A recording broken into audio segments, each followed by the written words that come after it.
ainda quis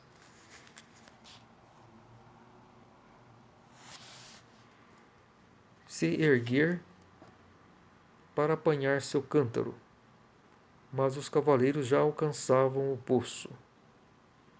Abrando-se os duros semblantes daqueles homens ao depararem com aquela jovem desamparada e se agitam em alegria quando Maria, esquecendo o ódio que seu povo votava aos romanos, oferece seu cântaro ao comandante. Os soldados retiram seus cantis das celas e se dirigem ao poço. Os cavalos bebem antes e depois cada um dos homens sacia a própria sede. É com admiração que Maria nota como aqueles homens, embora extenuados, cuidam primeiro de seus animais. Com olhar inquiridor, ela observa o comandante. Então, no semblante dela brota um cálido rubor, pois nos olhos daquele homem divisou algo que lhe faz palpitar o coração. Aproxima-se, então, o romano. Maria dá um passo para o lado como se quisesse fugir. Mas nesse instante o timbre da voz dele atinge-a em pleno coração. Então, uma coisa que chamou a atenção em Maria foi justamente o comportamento dos romanos. Mesmo estando extenuados, eles tratam primeiro dos cavalos, da montaria, algo que não se via no comportamento dos hebreus, judeus, que eram tanto assim, em geral, um comportamento ardiloso, assim, tanto egoísta, né? Também porque foi crescendo muito aquele sentimento de povo escolhido, tal, e, e, e se sentiu assim muito, como até hoje, né? Muito assim privilegiados, né? Naquela época até ainda eles eram privilegiados, era o povo de Deus mesmo na terra, escolhido por Deus. Mas eles tinham que ter reconhecido o Filho de Deus, Jesus Cristo. E ao crucificarem, eles perderam essa primazia. Né? E o próprio Cristo disse, né? Agora vale para a humanidade toda a palavra, a primazia. Né? Então os judeus já não estavam mais com essa primazia. Agradeço-te a água que me ofereceste. Como te chamas? Maria ergueu a fronte. Maria, Senhor. E moras naquela cidade? Sim, Senhor. Ele se vira por um instante. Maria então apanha rapidamente seu cântaro, enche-o novamente e se esgueira por entre o grupo de soldados, dirigindo-se a passos rápidos em direção à entrada da cidade. Então a Maria ofereceu o seu cântaro ao comandante, né, para ele saciar a sede. E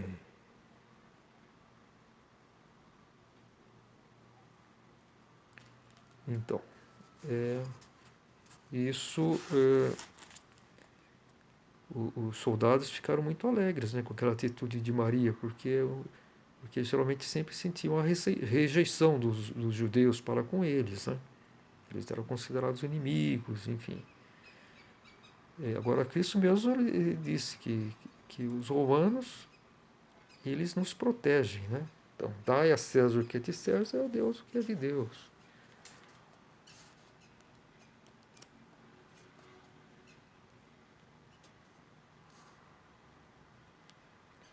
Então, é isso.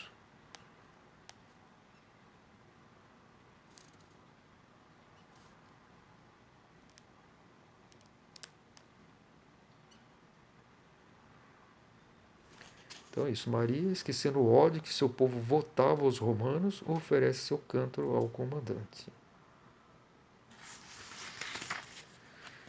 Crioulos havia dado uma ordem a um dos cavaleiros e pretendia agora continuar a conversar com a jovem, mas ela já havia desaparecido. Procurando em volta, ele vê, a certa distância, um vulto esbelto que caminha segurando o cântaro sobre o ombro. Enlevado, segue com os olhos o vulto que vai desaparecendo. Uma palavra proferida em voz alta faz com que ele desperte. Meneia a cabeça sorridente e ordena então: montar. Então é isso. Ele realmente também se encantou pelos gestos de Maria. Ela era muito bonita, né? E ela também se sentiu atraída pelo comandante. Mas era muito tímida, né? Muito reservada. É, é, ofereceu o cântaro. O comandante ele pretendia continuar conversando com ela, mas ela, um instante lá, ela encheu o cântaro novamente e se dirigiu à cidade, né? A ordem é proferida breve e incisivamente. No mesmo instante, todos ficam de pé, guardam seus cantis em silêncio e montam. Um estribeiro segura o cavalo de crioulos, que monta lepidamente. Atrás dele, o grupo se põe em marcha. Crioulos esporeia seu cavalo, dando assim um sinal a seus homens. E os cavaleiros correm em direção à cidade. Então, eles iam fazer um descanso lá em Nazaré, né? Que eles tinham cavalgado a noite inteira, estavam exaustos, né? E, e para no dia seguinte eles já iriam para Jerusalém, que tinham uma missão, né? Mas como vamos ver aqui no continuação da história, crioulos por causa de Maria resolve ficar mais um dia. Quando os soldados passam galopando ao lado de Maria, a donzela não ousa erguer o olhar. Timidamente, procura a beira da estrada e espera, com a cabeça abaixada, que todos tenham passado. Em seguida, perdida em sonhos, ela segue os cavaleiros. É grande a atividade que a essa hora reina em Nazaré, com suas ruelas estreitas apinhadas de gente. O ar está novamente abafado e parece que nenhuma corrente de ar circula por entre as casas tão próximas umas às outras. Maria prossegue quase correndo. A atmosfera naquele bairro, o quarteirão dos mercadores, o berreiro estridente dos cambistas e os mútuos insultos dos compradores e vendedores, com suas pragas e a simultânea invocação de Deus. Tudo isto é tão repugnante que Maria acelera os passos para fugir dali. Faço a observação que a maior parte das pessoas que veem esse relato, esse livro, 99% já faz o seu julgamento, né?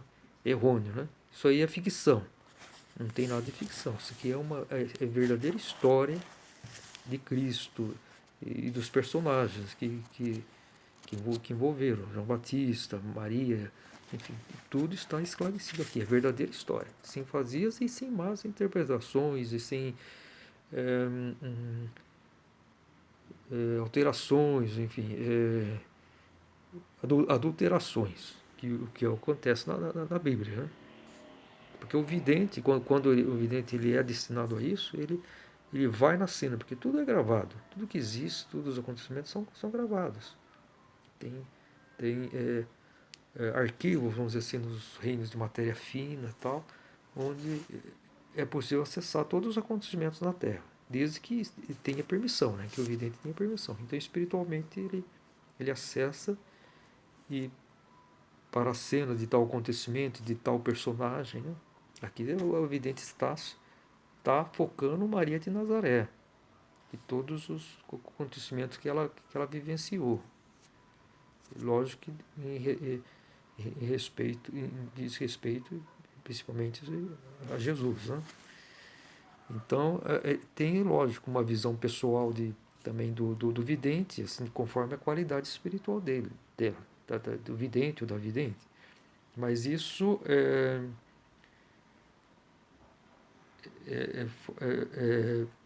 importante, que o que domina o vidente é o espírito, é uma visão pura, uma vivência pura. Está naquela cena dos acontecimentos, ela vê os pensamentos, inclusive, dos personagens. Então tem uma visão completa. Mas conforme a sintonia dela, ela faz também uma interpretação. Mas é um relato que não existe mais puro, mais real dos acontecimentos.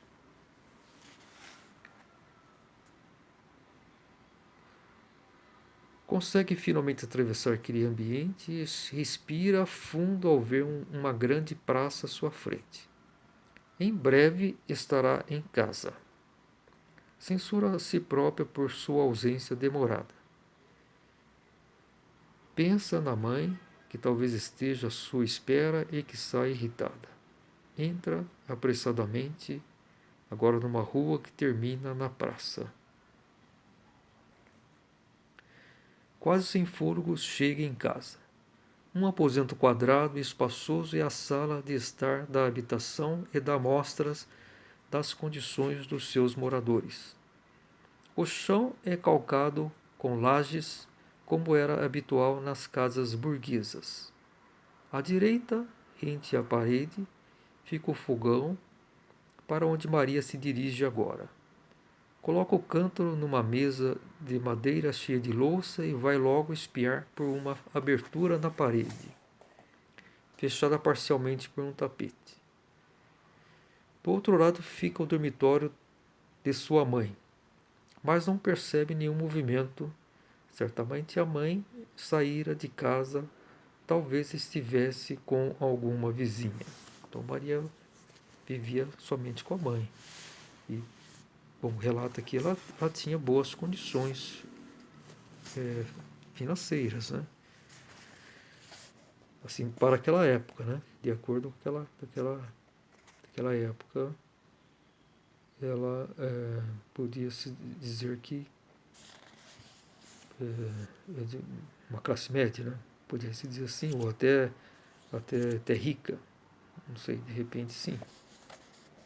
Aqui na narração não conta assim, os detalhes da vida do pai de Maria, não, fala só na mãe dela, que ela vivia com a mãe, né?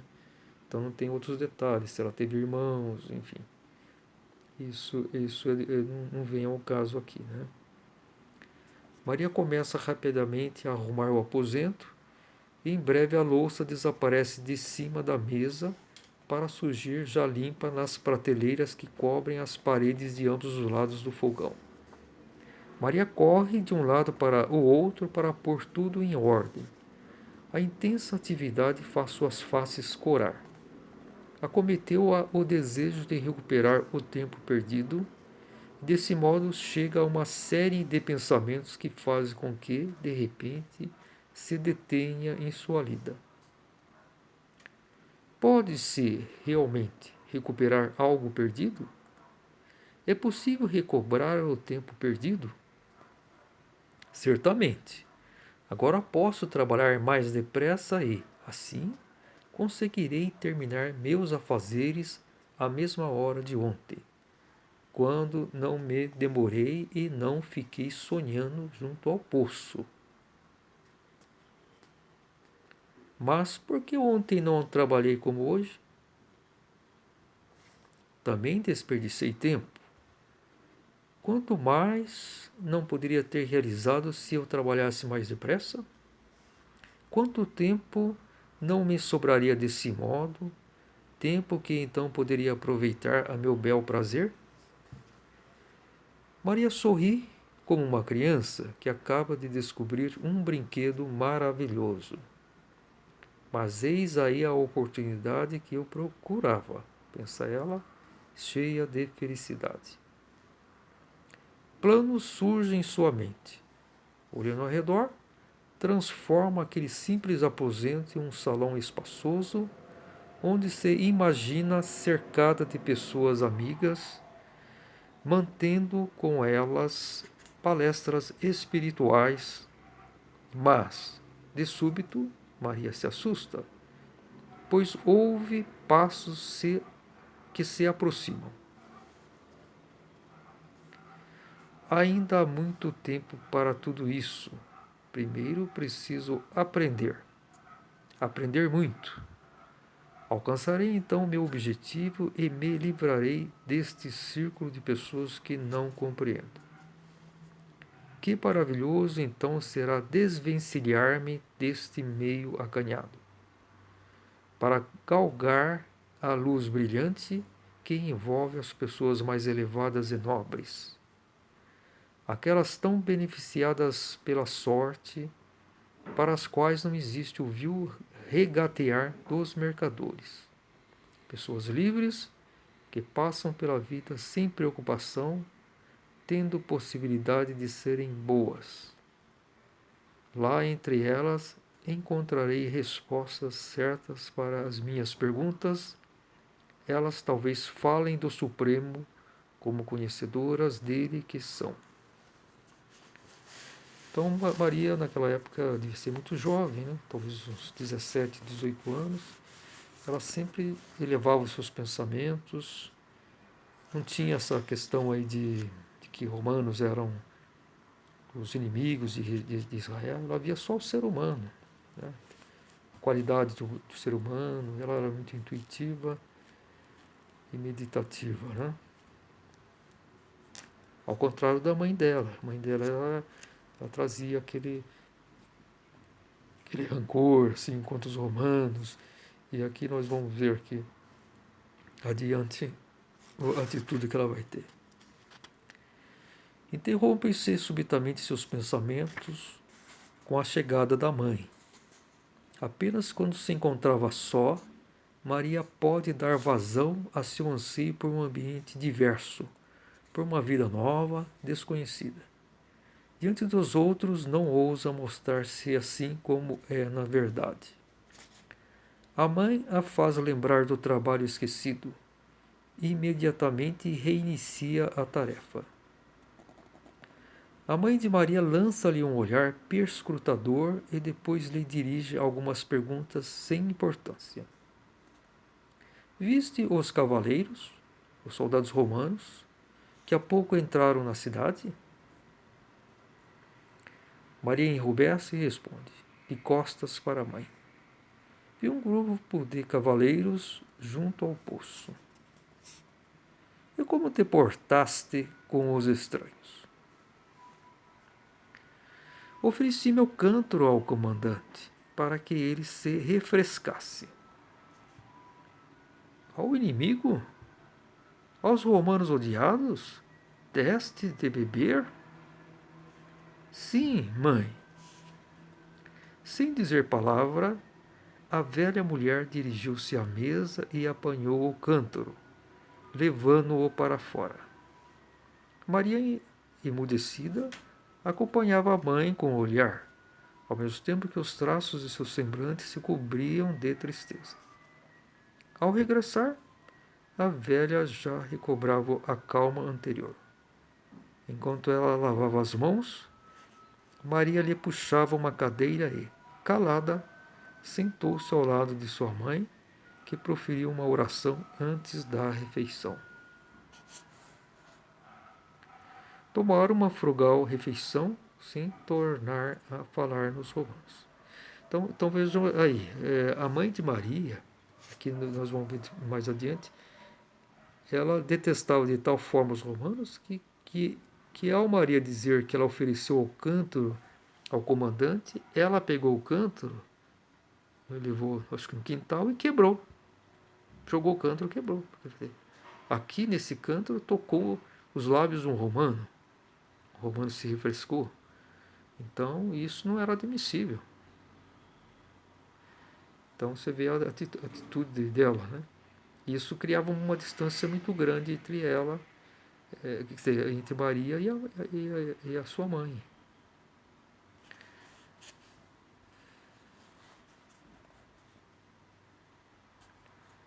tomar uma frugal refeição sem tornar a falar nos romanos. Mas no íntimo Maria sentia dor.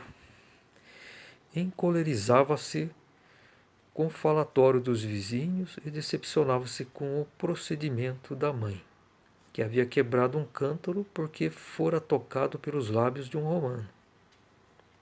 E a amargura levantara-se em seu íntimo. Palavras assomavam em seus lábios, mas Maria reprimiu-as. Seu semblante jovem e meigo tornou-se severo. Profundamente se abria um abismo entre mãe e filha.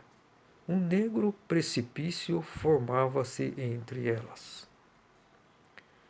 Passou seu dia para a jovem como outro qualquer, monótono e vazio. Mas esse dia estava impregnado da dor que Maria sentia profundamente por um estranho, pois, ao contemplá-lo, experimentara o pressentimento de se achar perto de uma pessoa igual àquela que em sua saudade idealizara. E essa pessoa era um romano.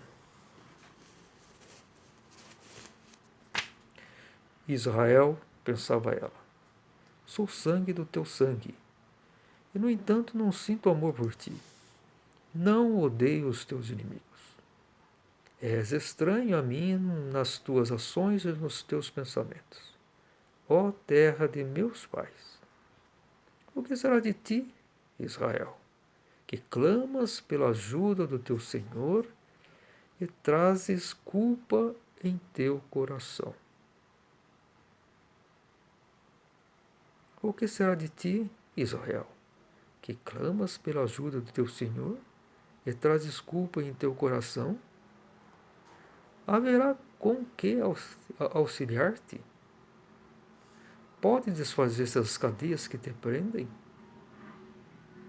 Sem que para tanto tentes dar um único passo? Consideras Roma como inimigo quando o teu inimigo está dentro de ti, escravizando-te. Odeias aqueles que representam o instrumento destinado a trazer-te a elucidação e ajoelhas-te humildemente diante daqueles que, à espreita, esperam pelo momento de arremessar-te ao precipício. Aqui ela faz uma profunda reflexão. Então, que ela diz? Que Israel está preso às suas próprias limitações que eles impuseram aos seus espíritos, a compreensão de Deus, as suas leis, né? Estava escravizada pelas formas, né? Não pela vida que Deus representa. Então considera Roma como inimigo, quando o inimigo está dentro de ti, no interior das pessoas. É o que acontece hoje com as religiões, né? Vamos colocar assim o maior exemplo que são a religião cristã, né? Que todos são escravos das interpretações, dos dogmas falsos. Então é a mesma coisa que acontecia naquela época em Israel, que as pessoas estavam com aquela ilusão que serão escolhidas por Deus, enfim, mas não faziam por onde se tornaram os escolhidos por Deus. Então o sofrimento de estarem sob o domínio romano deveria despertar o interior espiritual. Então foi uma bênção para Israel esse domínio romano, para despertar. Como também houve aquela quando os israelenses estavam sob domínio persa, né? Não foi isso? Da Babilônia, enfim, mais ou menos uns 500 anos antes de Cristo. Isso também serviu para despertar, são auxílios da luz, para despertar o povo eleito. Agora, até na época moderna, hoje os tempos são outros, mas o holocausto dos judeus na Alemanha, né? Então isso também serviu teria que servir para Israel despertar o seu interior. Agora, será que vão despertar? Até hoje. Os hebreus estão aí naquela naquela vaidade interior, né, vamos dizer assim, de se considerar o único povo escolhido, né? E não é isso. Aliás, acumularam mais culpa ainda, é, porque não reconheceram outrora o Filho de Deus Jesus Cristo, como hoje não reconheceram Emmanuel, Filho do Homem, que é Emmanuel Abidrushim, autor da mensagem do Grau. Então, o Senhor do juízo, que, que já prometeram a Isaías, né? Então, e por isso que os judeus estavam intuitivamente muito concentrados na Alemanha, porque é justamente lá que o filho do Homem, a vontade de Deus, é, nasceu, né? E, e, e, e, e não o reconheceram como uma humanidade inteira, né? Estavam muito aferrados ainda às suas crenças. E os próprios cristãos, a Igreja Católica deveria ser, né? Se fosse, tivesse mantido vivo o, a fé, enfim, tornado vivas as palavras de Cristo, ela teria que reconhecer o Filho do Homem. E não reconhecer, combateram, como o nazismo. Então, aí vemos como o ser humano, devido à sua indolência espiritual, vai se escravizando, ao seu intelecto, às suas fantasias. E isso é uma luta de todos nós, né? Um despertar constante, algo que nós sempre temos que lutar, porque despertarmos nossa intuição, né? Para identificarmos onde está a vontade de Deus e onde está a luz e a verdade.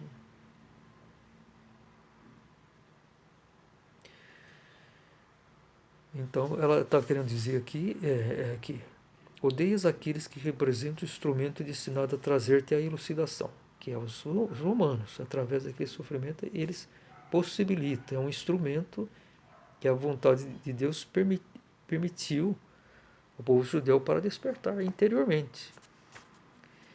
Até Jesus certa vez disse, né, que quando vocês despertarem espiritualmente, esse próprio fortalecimento de dentro para fora já liberta, já traz o mecanismo necessário para se libertar da escravidão também material, quer dizer, terrenal. Como os judeus, claro, não eram escravos dos romanos, mas sob aquele domínio, né? De certa forma, como davam. Agora, os romanos, eles eram políticos, né? Tinha mas eles não escravizavam, respeitavam as crenças, né? Então, continua aqui. E ajoelhas-te humildemente diante daquele que há respeito. De quem que é respeito? É as trevas, Lúcifer, os asseclas de Lúcifer, né? Respeito pelo momento de arremessar-te ao precipício. Que sempre teve. Israel era exatamente o exclusivo povo escolhido. Entanto, as trevas sempre procuram brechas para desviar o povo. E foi o que aconteceu. Bom, então aqui está um trecho dessa leitura que eu pretendo continuar.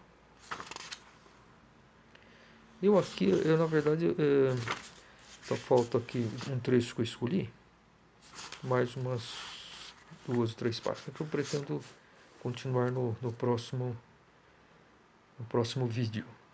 Aqui no celular está 1 hora aqui de vídeo, não sei se cortou, porque geralmente, não sei por qual razão, aqui no meu celular sempre corta automaticamente lá para os 30 minutos. Aqui está o dobro, não sei se cortou, são dois vídeos.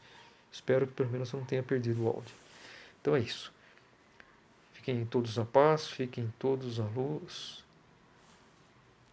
da verdade de Abidrushim.